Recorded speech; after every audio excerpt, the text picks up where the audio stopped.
সবাই যখন বাড়িতে ছিল, ঘরে ছিল, কেউ রাস্তায় বের হয় নাই, আমরা তখন আর হাসপাতালে উপস্থিত ছিলাম। আমরা আশ্বাস চাই না, আমরা এটা যত দ্রুত সম্ভব বাস্তবায়ন চাই। ডাক্তার যে প্রেসক্রিপশন করে সেটা আমাদের উপর নির্ভর করে। স্বাস্থ্য অধিদপ্তরে পর্দার আড়ালে থেকে গুরুত্বপূর্ণ ভূমিকা রাখে। তুমি কে, আমি কে?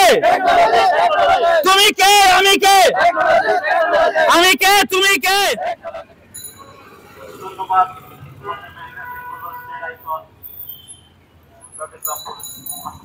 আমাদের শুধু ফাইল চালাচালি, একবার এই মন্ত্রণালয়, একবার এই মন্ত্রণালয়, এভাবে করতে করতে আমাদেরকে শুধু টাইম ক্ষেপণ করতেছে। সর্বশেষ আমাদেরকে কোয়ারির জন্য বিভিন্ন জায়গায় একবার স্বাস্থ্য মন্ত্রণালয়, একবার উপদেষ্টা, ওনাদের সাথে যোগাযোগ করে ওনারা বলছে হয়ে যাচ্ছে, কিন্তু আমাদেরকে এভাবে ঘুরাচ্ছে।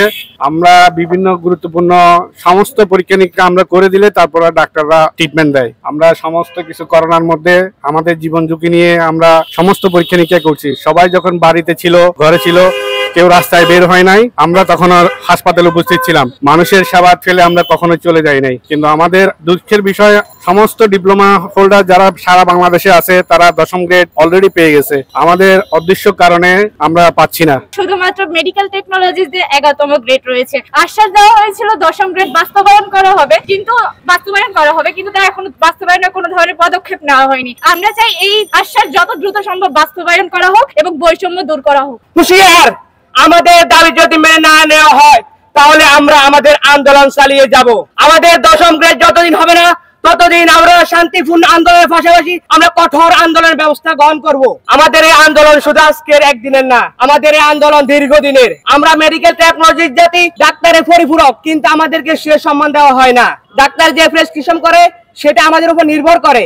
আমরা যদি পরীক্ষা নিরীক্ষা ভালোভাবে না দিতে পারি তাহলে ডাক্তার জীবনও রোগ নির্ণয় করতে পারবে না, ডাক্তার ওষুধ লিখতে পারবে না। তাহলে আমরা হুঁশিয়ার দিতে চাই যে আমাদের দাবি মেনে নেন, না হয় আমরা কঠোর আন্দোলনে যাব। আমরাই একমাত্র ডিপ্লোমাধারী যারা আমরা স্বাস্থ্য অধিদপ্তরে পর্দার আড়ালে থেকে গুরুত্বপূর্ণ ভূমিকা রাখি রোগ নির্ণয়ের ক্ষেত্রে। আমাদেরই 10ম গ্রেডটা নাই এবং এটা ধীরে ধীরে আমাদের দাবি নয়, এটা আমাদের অধিকারে পরিণত হয়ে উঠছে। সকলে একসাথে হয়েছে, আমাদের দাবি একটাই, আমরা 10ম গ্রেড চাই। আমাদের যে কাজ, এটা খুবই গুরুত্বপূর্ণ কাজ। এই কাজ আসলে আমরা শুধুমাত্র আমাদের দেশে অবহেলিত।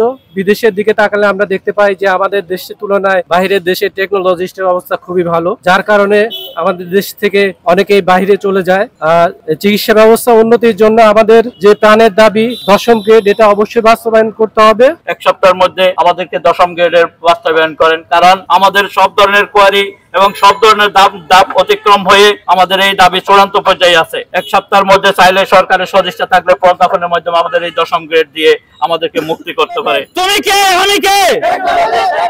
তুমি কে, আমি কে? হচ্ছে যে ডাক্তারদের এই পেশাজীবী সংগঠনে আমাদের টেকনোলজিস্টদেরকে দীর্ঘ কয়েক যুগ থেকে আমাদেরকে জিম্মি করে রাখা হয়েছে। আমরা আপনাদের মাধ্যমে সরকারকে কড়া হুঁশিয়ারি দিতে চাই, টেকনোলজিস্ট জাতি আর ঘুমিয়ে থাকার জাতি নয়। আমরা চাই আপনারা টেকনোলজি জাতির দিকে যদি সদৃষ্টি না দেন, টেকনোলজি জাতি গত 1 বছর আগে যে আন্দোলন করেছিল বৈষম্য বিরোধী মেডিকেল টেকনোলজি পরিষদের তত্ত্বাবধানে, আমরা যে আন্দোলন করেছিলাম ওই সময় আমাদেরকে স্বাস্থ্য উপদেষ্টা নূরজাহান ম্যাম আমাদেরকে আশ্বাস দিয়েছিলেন যে উনি আমাদেরকে অল্প সময়ের ভিতরেই 10ম গ্রেড টেকনোলজিতে নিয়োগ, আমাদের যে আরো কিছু দাবি আছে, নতুন পরিদপ্তর গঠন, এসবের জন্য আশ্বাস দিয়েছিলেন।